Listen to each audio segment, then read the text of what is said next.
Okay, so next നമുക്കൊരു spectroscopic ടെക്നിക്കും കൂടി പഠിക്കാനുണ്ടായിരുന്നു. Ultra violet spectroscopy, U V spectroscopy, U V visible spectroscopy എന്ന് ഇതിനെ പറയാറുണ്ട്.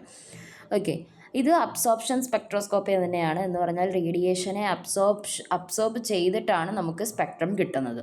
ഓക്കെ, പിന്നെ ഇതിനകത്ത് അൾട്രാ വയലറ്റും വിസിബിൾ റേസും ആണ് മോളിക്യൂൾസ് അബ്സോർബ് ചെയ്യുന്നത്. ഓക്കെ, അൺസാച്ചുറേറ്റഡ് കോമ്പൗണ്ട്സിനാണ് കൂടുതലായിട്ട് നമ്മളിത് ആപ്ലിക്കബിൾ ആകുന്നത്. പ്രിഫറബിളി കോൺജുഗേറ്റഡ് അൺസാച്ചുറേറ്റഡ് സിസ്റ്റം എന്ന് പറഞ്ഞാൽ എന്താണ്? പൈ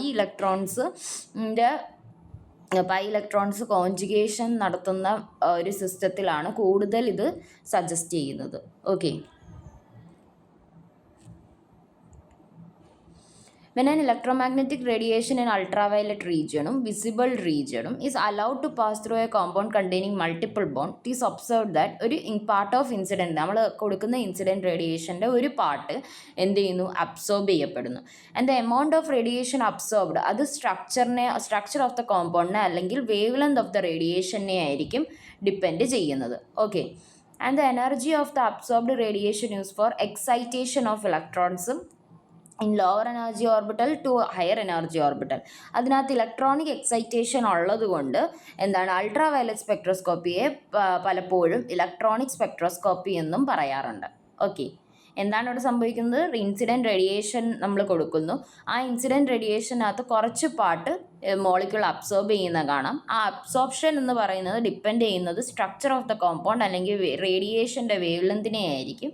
ആ അബ്സോർബ്ഡ് റേഡിയേഷൻ വെച്ചിട്ടാണ് നമ്മുടെ ഇലക്ട്രോൺസ് എക്സൈറ്റ് ആവുന്നത്. ലോവർ എനർജിയിൽ നിന്ന് ഹയർ എനർജിയിലേക്ക് എക്സൈറ്റ് ആവുന്നത്. അപ്പോഴാണ് നമുക്ക് സ്പെക്ട്രം കിട്ടുന്നത്. ഓക്കെ, ഇതിനകത്ത് എക്സൈറ്റേഷൻ ഓഫ് ഇലക്ട്രോൺസ് ആണ് നടക്കുന്നത് കൊണ്ട് പലപ്പോഴും നമ്മൾ ultra violet spectroscopy, U V spectroscopy, electronic spectroscopy എന്നും പറയാറുണ്ട്.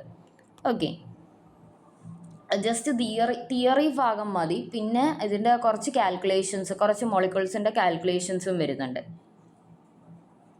ഓക്കെ, ഇതാണ് ഇതിൻ്റെ നമ്മൾ IR പറഞ്ഞ പോലെ 100 to 800 നാനോമീറ്റർ ആണ് നമ്മുടെ യു വി സ്പെക്ട്രോസ്കോപ്പിയുടെ ഒരു റേഞ്ച് വരുന്നത്. 100 to 200 ആണ് ഫാർ യു വി, 200 to 400 ആണ് near U V, and 400 to 800 ആണ് വിസിബിൾ റീജിയൺ എന്ന് പറയുന്നത്. ഓക്കെ,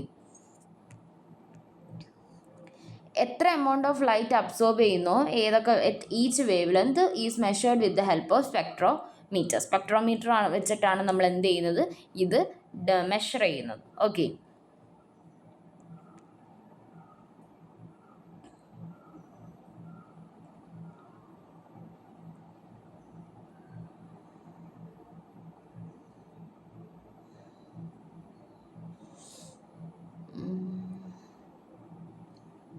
ഓക്കെ, മോണോക്രോമാറ്റിക് ബീമിനെ നമ്മൾ എന്ത് ചെയ്യുകയാണ്? 2 പാരലൽ ബീംസ് ആയിട്ട് സ്പ്ലിറ്റ് ചെയ്യുന്നു. സ്പെക്ട്രോമീറ്ററിൽ നടക്കുന്നതാണ്.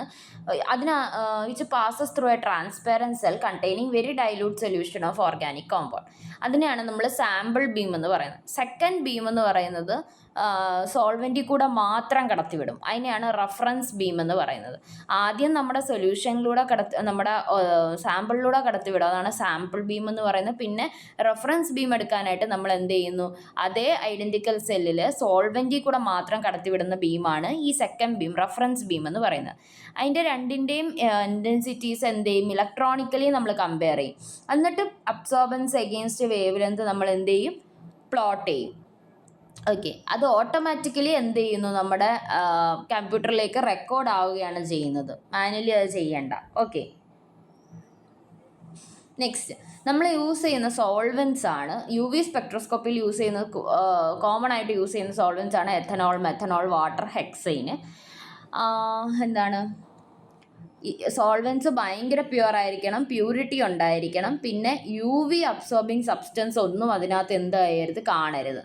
ഓക്കെ, അതിനെ സ്പെക്ട്രോസ്കോപ്പിക് ഗ്രേഡ് സോൾവെൻസ് എന്നാണ് നമ്മൾ പറയുന്നത്. ഓക്കെ, ജനറലി ക്വാർട്സ് സെൽസും നമ്മൾ ഇതിനകത്ത് വെക്കാറുണ്ട്. Use to place substance under study. But cells are made of fused silica. Cells made of fused സിലിക്കയെ നമുക്ക് ഇതിനകത്ത് ഉപയോഗിക്കാനായിട്ട് പറ്റും. ഓക്കെ, അതാണ് പറയുന്നത്. ജസ്റ്റ് ഇൻട്രൊഡക്ഷൻ ആണ്. ഇത്രയൊന്നും ഓർത്ത് വെക്കുക ഇൻട്രോയിൽ.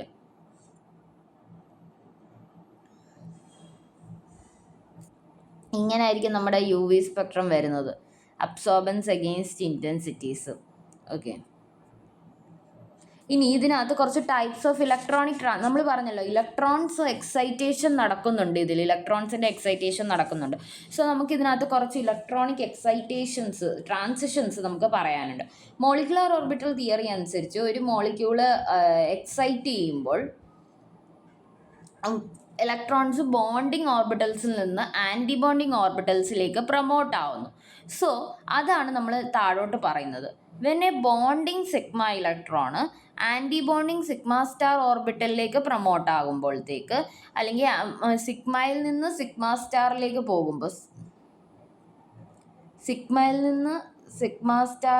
പോകുമ്പോൾ ആ ട്രാൻസിഷനെ sigma to sigma star transition എന്ന് പറയും നമ്മൾ. Okay, sigma to sigma star. ഇനി non bonding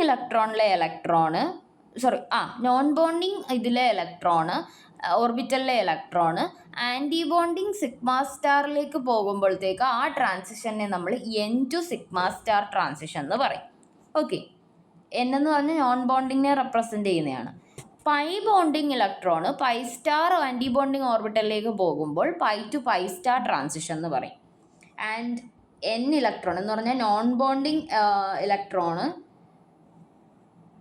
anti bonding pi ഓർബിറ്റലിലേക്ക് pi star orbital, anti bonding pi star ആണ്, പൈ സ്റ്റാർ ഓർബിറ്റലിലേക്ക് പോകുമ്പോഴത്തേക്ക് N to pi star transition എന്ന് നമ്മൾ പറയും. So 4 types of transition: sigma to sigma star, N to sigma star, pi to pi star and N to pi star. ഇത്രയും transitions ആണ് വരുന്നത്. And we can see the graph. അപ്പോൾ electronic transitions ചോദിക്കുമ്പോൾ ഇത്രയും എഴുതിയിട്ട് ഈ ഗ്രാഫ് വരയ്ക്കണം, അതാണ് അവർ ഉദ്ദേശിക്കുന്നത്. Okay, so this is sigma to sigma സ്റ്റാറും നോൺ ബോണ്ടിങ്, ഇത് sigma orbital, pi orbital, non bonding orbital, pi star, sigma star. Sigma to sigma star എന്ന് പറഞ്ഞാൽ സിഗ്മയിൽ നിന്ന് സിഗ്മ സ്റ്റാറിലേക്ക് വരികയാണ്. എൻ ടു സിഗ്മ സ്റ്റാർ എന്ന് പറഞ്ഞാൽ എന്താണ്? എന്നിൽ നിന്ന് സിഗ്മ സ്റ്റാറിലേക്ക്. Pi to pi star, N to pi star. Okay, ഇങ്ങനെയാണ് അതിൻ്റെ ഗ്രാഫ് വരുന്നത്. Next transitions in UV spectroscopy ആണ്. Okay, so UV visible radiation raise the molecule to an excited state. This electron moves from one orbital to another orbital of higher energy. Okay, ആ electron sigma electron ആകാം, pi electron ആകാം, non bonding N electron ആകാം. അപ്പം നമ്മളുടെ UV visible radiations എന്താണ് ചെയ്യുന്നത്? മോളിക്യൂളിനെ ground സ്റ്റേറ്റിൽ നിന്ന് എക്സൈറ്റഡ് സ്റ്റേറ്റിലേക്ക് ഒരു ഓർബിറ്റലിൽ നിന്ന് ഓർബിറ്റലിനേക്കാൾ ഹയർ എനർജിയുള്ള ഓർബിറ്റലിലേക്ക് ഇലക്ട്രോണിനെ കൊണ്ടെത്തിക്കുകയാണ്. ആ ഇലക്ട്രോൺ സിഗ്മ ഇലക്ട്രോൺ ആകാം, പൈ ഇലക്ട്രോൺ ആകാം, നോൺ ബോണ്ടിങ് എൻ ഇലക്ട്രോൺ ആകാം. സിഗ്മ ഇലക്ട്രോണിനെ ഹയർ എനർജി ലെവലിലേക്ക് എക്സൈറ്റ് ചെയ്യിപ്പിക്കണമെങ്കിൽ energy is much more than that required for the excitation of pi N electron.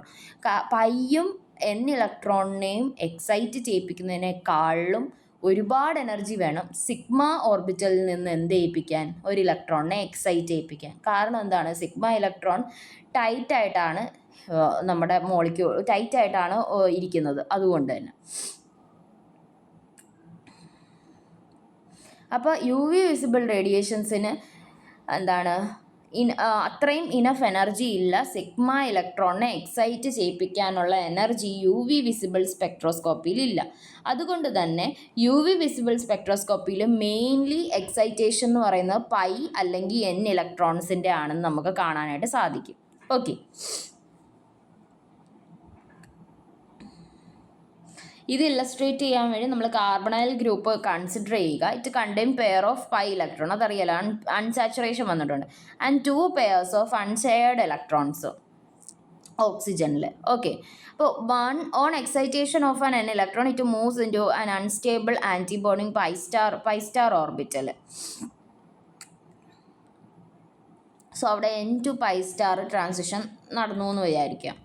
Okay, if a pi electron excite ചെയ്യുകയാണെങ്കിൽ it moves from bonding pi orbital to unstable anti bonding pi star orbital. Pi to pi star transition അവിടെ നടക്കും. Okay, pi to pi star transition can takes place even in simple alkenes like ethylene, alkynes like acetylene, ഇവരിലൊക്കെ നടക്കും. Okay, when carbon carbon double bonds are conjugated എന്ന് പറഞ്ഞാൽ conjugation ഉള്ള മോളിക്യൂൾസിൽ 1,3 butadiene, 1,3,5 ഹെക്സാട്രൈൻ, 1,3,5,7 ഒക്ടാടെട്രൈൻ, ഈ പറയുന്ന മോളിക്യൂൾസിലെല്ലാം conjugation ഉണ്ട്. അപ്പോൾ അബ്സോർപ്ഷൻ ലോങ്ങർ വേവ് ലെങ്ത് റീജിയനിലേക്കായിരിക്കും നടക്കുന്നത്. അപ്പോൾ energy required for pi transition അവിടെ കുറച്ച് മതിയായിരിക്കും. ഓക്കെ,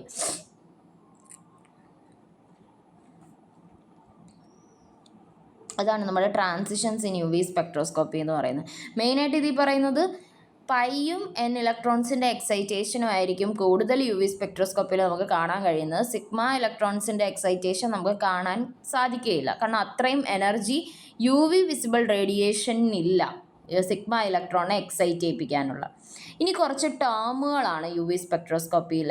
ഇത് നിങ്ങൾക്ക് കുറേ തവണ ഇതിലേതെങ്കിലും ടേമുകൾ നിങ്ങൾക്ക് കുറേ തവണ ക്വസ്റ്റ്യൻ ചോദിച്ചിട്ടുള്ളതാണ് question paper, previous year question പേപ്പറിൽ. Okay, chromophore first. ഇതിനുള്ള ഈ ടേമുകൾക്കുള്ള ഡെഫിനിഷൻ ടെക്സ്റ്റിൽ തന്നെ തന്നിട്ടുണ്ട്. ആ ടെക്സ്റ്റിൽ അതേ ഡെഫിനിഷൻ പഠിച്ചാൽ കുറച്ചുകൂടി നല്ലതായിരിക്കും. Okay, any isolated covalently bonded group that shows a characteristic absorption in the ultraviolet or visible region. Ultraviolet അല്ലെങ്കിൽ വിസിബിൾ റീജിയനിൽ അബ്സോർപ്ഷൻ കാണിക്കുന്ന ഒരു കോവാലൻ്റ്ലി ബോണ്ടഡ് ഗ്രൂപ്പിനെയാണ് നമ്മൾ ക്രോമോഫോർ എന്ന് പറയുന്നത്. അത് ഈ ക്രോമോഫോർ എന്ന് പറയുന്ന ആൾ എന്ത് ചെയ്യുന്നു, അത് കോമ്പൗണ്ടിന് കളർ കൊടുക്കുകയും ചെയ്യുന്നു. അപ്പോൾ നൈട്രോ ഗ്രൂപ്പ് എന്താണ്, ഒരു ക്രോമോഫോർ ആണ്, which imparts yellow colour. Aryl conjugated azo ഗ്രൂപ്പും ക്രോമോഫോർ ആണ്. അസോ ഡൈസിന് എന്ത് ചെയ്യുന്നു, അവർ കളർ കൊടുക്കുന്നു. സോ ക്രോമോഫോർ എന്ന് ചോദിച്ചു കഴിഞ്ഞാൽ എന്തൊക്കെ പറയണം, ക്രോമോഫോറിൻ്റെ ഡെഫിനിഷൻ പറയണം, എക്സാമ്പിൾ പറയണം. ഓക്കെ, ഇതാണ് അടുത്ത ethylenic, acetylenic, carbonyl, acids, esters, nitrile groups, ഇവരെല്ലാം എക്സാമ്പിൾസ് ഓഫ് ക്രോമോഫോർ ആണ്. ഓക്കെ, ക്രോമോഫോർസ് 2 തരമുണ്ട്. Chromophore in which group contain pi electron and they undergo pi to pi star transition. അതാണ് എഥിലീൻ, അസെറ്റിലീൻ എക്സാമ്പിൾ.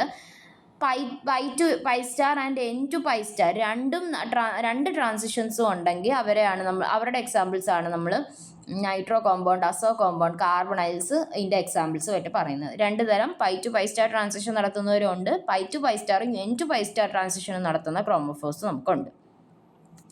ഓക്കെ, ഓക്സോക്രോം എന്ന് പറഞ്ഞു കഴിഞ്ഞാൽ which doesn't itself ആക്ടസ് എന്ന് പറഞ്ഞാൽ സ്വന്തമായിട്ട് അയാൾക്ക് സ്വന്തമായിട്ട് കളർ പ്രൊഡ്യൂസ് ചെയ്യാനുള്ള ഒരു കഴിവൊന്നുമില്ല, പക്ഷേ അതിൻ്റെ പ്രസൻസ് ഷിഫ്റ്റ് ഉണ്ടാക്കുന്നു അബ്സോർപ്ഷൻ ബാൻഡിൽ.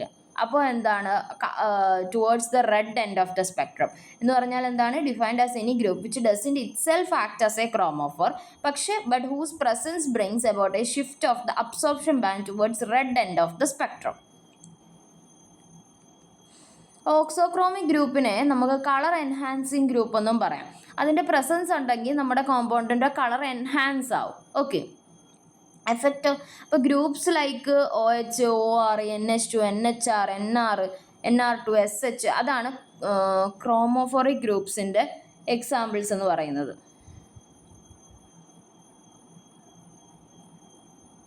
ഓക്സോക്രോമിൻ്റെ എക്സാമ്പിൾ താഴെ പറയുന്നുണ്ട്. Effect of auxochrome is because its ability to extend the conjugation of a chromophore by sharing of non bonding electron. എന്തുകൊണ്ടാണ് ഓക്സോക്രോമിൻ്റെ പ്രസൻസ് കൊണ്ട് തന്നെ അതിന് കളർ ഇൻഡ്യൂസ് ചെയ്യാൻ പറ്റുന്നതെന്ന് പറഞ്ഞു കഴിഞ്ഞാൽ എന്താണ്, അല്ലെങ്കിൽ അബ്സോർപ്ഷൻ പീക്കിനെ നമുക്ക് ഷിഫ്റ്റ് ചെയ്യാൻ പറ്റുന്നത് എന്തുകൊണ്ടാണെന്ന് പറഞ്ഞു കഴിഞ്ഞാൽ എന്താണ്, അതിൻ്റെ ക്രോമോഫോർ എന്ന് പറഞ്ഞാൽ നമ്മളൊരു ക്രോമോഫോറിൻ്റെ കൂടെ ആയിരിക്കും ഓക്സോക്രോമിനെ ഇടുന്നത്. സോ ക്രോമോഫോറിനകത്തുള്ള കോൺജുഗേഷനെ നോൺ ബോണ്ടിങ് ഇലക്ട്രോൺസ് വെച്ച് എക്സ്റ്റെൻഡ് ചെയ്യാനുള്ള കഴിവ് ആർക്കുണ്ട്, ഈ ഓക്സോക്രോംസിനുണ്ട്. എക്സാമ്പിളായിട്ട് നമ്മൾ പറഞ്ഞു കഴിഞ്ഞാൽ ബെൻസീൻ്റെ അബ്സോർപ്ഷൻ വരുന്നത് 252 നാനോമീറ്റർ. പക്ഷേ അബ്സോർപ്ഷൻ മാക്സിമം അനിലീൻ എന്ന് പറയുന്നത് 280 നാനോമീറ്റർ ആണ്. അനിലീൻ എന്ന് പറഞ്ഞാൽ എന്താണ്, ബെൻസീൻ റിങ്ങിൽ NH2 ഗ്രൂപ്പ് വരുന്നത്. അപ്പോൾ അവിടെ NH2 ഗ്രൂപ്പ് എന്ന് പറയുന്നത് എന്താണ്, ഓക്സോക്രോമായിട്ടാണ് ആക്ട് ചെയ്യുന്നത്. അതാണ് അതിൻ്റെ എക്സാമ്പിൾ എന്ന് പറയുന്നത്. ഓക്കെ, സോ ബാത്തോക്രോമിക് ഷിഫ്റ്റ്, കുറച്ച് ഷിഫ്റ്റുകളാണ് ഇനി, എഫക്റ്റും ഷിഫ്റ്റുകളാണ്. ബാത്തോക്രോമിക് ഷിഫ്റ്റ് എന്ന് പറഞ്ഞാൽ it is an effect by means absorption maximum shift towards longer wave length. Okay, ഇത് പറഞ്ഞാൽ അബ്സോർപ്ഷൻ മാക്സിമം ആണ് എന്ന് പറഞ്ഞാൽ ഷിഫ്റ്റുകൾ എന്താണ് മീൻസ് നമ്മുടെ പീക്കുകൾ ലോങ്ങർ വേവ് ലെങ്ത് റീജിയനിലേക്ക് ഷിഫ്റ്റ് ചെയ്യുന്നു due to presence of auxochrome by change of a solvent. ആ അബ്സോർപ്ഷനെയാണ് നമ്മൾ എന്തെന്ന് പറയുന്നത് റെഡ് ഷിഫ്റ്റ് അല്ലെങ്കിൽ ബാത്തോക്രോമിക് ഷിഫ്റ്റ് എന്ന് പറയുന്നത്. ചിലപ്പോൾ റെഡ് ഷിഫ്റ്റ് എന്ന് പറഞ്ഞ് ചോദിക്കാം ബാത്തോക്രോമിക്കിന് പകരം, അപ്പോൾ ഓർത്തു വെക്കണം. ഓക്കെ, അതിൻ്റെ എക്സാമ്പിളാണ് n to pi star transition for carbonyl compound experiences bathochromic shift with decrease in polarity of the solvent. Okay, ഓരോ എക്സാമ്പിൾ പഠിച്ചു വെക്കുക. അടുത്തത് ഹിപ്സോക്രോമിക് ഷിഫ്റ്റ് ആണ്. ഹിപ്സോക്രോമിക് ഷിഫ്റ്റ് എന്ന് പറഞ്ഞാൽ absorption maximum shift towards shorter wave length region. Okay, അതാണ്. അതിനെ blue shift എന്നും ഹിപ്സോക്രോമിക് ഷിഫ്റ്റ് എന്നും പറയും. അതെന്തുകൊണ്ടായിരിക്കും? നമ്മളുടെ ബാത്തോക്രോമിക് ഷിഫ്റ്റ് നടക്കുന്നത് എന്തുകൊണ്ടായിരുന്നു? കോൺജുഗേഷനെ ഓക്സോക്രോം കോൺജുഗേഷനെ എന്ത് ചെയ്യുന്നു? എക്സ്റ്റെൻഡ് ചെയ്യുന്നതുകൊണ്ടായിരുന്നു ബാത്തോക്രോമിക് ഷിഫ്റ്റ് നടക്കുന്നത്. ഹിപ്സോക്രോമിക് ഷിഫ്റ്റ് എന്ന് പറഞ്ഞാൽ ഇവിടെ റിമൂവൽ ഓഫ് കോൺജുഗേഷൻ ആണ് നടക്കുന്നത്. പിന്നെ പൊളാരിറ്റി ഓഫ് ദ സോൾവെൻറ്റ് നമ്മൾ എന്ത് ചെയ്യുന്നുണ്ട്? ചേഞ്ച് ചെയ്യുന്നുണ്ട്. ഓക്കെ, അനിലീൻ്റെ എക്സാമ്പിളായിട്ട് പറഞ്ഞാൽ അനിലീൻ്റെ അബ്സോർപ്ഷൻ 280 നാനോമീറ്ററിലാണ് നടക്കുന്നത് due to conjugation of pi bond system of the benzene ring with a pair of electrons on nitrogen. Acidic സൊല്യൂഷൻസിൽ ബ്ലൂ ഷിഫ്റ്റ് ആണ് നടക്കുന്നത്. കാരണം absorption causes at a shorter wavelength 203 nanometre. കാരണം എന്താ? Acidic മീഡിയത്തിൽ ഇങ്ങനൊരു അയോണാണ് അവിടെ ഫോം ചെയ്യുന്നത്. അതുകൊണ്ട് അവിടെ കോൺജുഗേഷൻ ഇല്ല, പിന്നെ കോൺജുഗേഷൻ റിമൂവ് ആയി കഴിഞ്ഞു. ഓക്കെ, അടുത്തത് hypochromic shift. This is an effect due to which intensity എന്താണ് ഈ എപ്സലോൺ മാക്സ് എന്നാണ് ഇതിനെ പറയുന്നത്. അപ്പം ഇൻറ്റൻസിറ്റി ഓഫ് അബ്സോർപ്ഷൻ ഇൻക്രീസ് ചെയ്യുന്നതിനെയാണ് ഹൈപ്പർക്രോമിക് ഷിഫ്റ്റ് എന്ന് പറയുന്നത്. ഹൈപ്പർക്രോമിക് ഷിഫ്റ്റ്. ഓക്കെ, അപ്പോൾ പിരിഡീൻ്റെ ഇതെന്ന് പറയുന്നത് 257 നാനോമീറ്ററിലാണ്.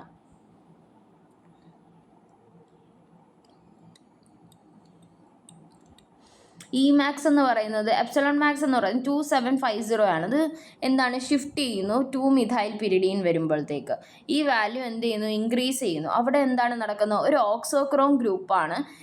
ഓക്സോക്രോം ഗ്രൂപ്പിനെ ഇൻട്രൊഡ്യൂസ് ചെയ്താണ് നമ്മുടെ ഇൻറ്റൻസിറ്റി ഓഫ് അബ്സോർപ്ഷൻ കൂട്ടുന്നത്. ഓക്കെ, അടുത്തത് ഹൈപ്പോക്രോമിക് എഫക്റ്റ്. അതെന്ന് പറഞ്ഞാൽ എന്താണ്? ഇൻറ്റൻസിറ്റി ഓഫ് അബ്സോർപ്ഷൻ ഡിക്രീസ് ചെയ്യുകയാണ്. ഓക്കെ, അവിടെ മോളിക്യൂളിൻ്റെ ജോമെട്രിക്ക് എന്തെങ്കിലും മാറ്റം വരുത്തുന്ന രീതിയിലുള്ള ഗ്രൂപ്പായിരിക്കും നമ്മളവിടെ ഇൻട്രൊഡ്യൂസ് ചെയ്യാൻ പോകുന്നത്. പിന്നെ അതിൻ്റെ ഒരു എക്സാമ്പിളാണ് ബൈഫിനൈൽ. ഇതിലാണ് അബ്സോർബ് ചെയ്യുന്നത്. പക്ഷേ 2-മിഥൈൽ ബൈഫിനൈൽ അബ്സോർബ് ചെയ്യുന്നതിൻ്റെ ഇൻറ്റൻസിറ്റിയുടെ ഇതെന്ന് പറയുന്നത് 10250.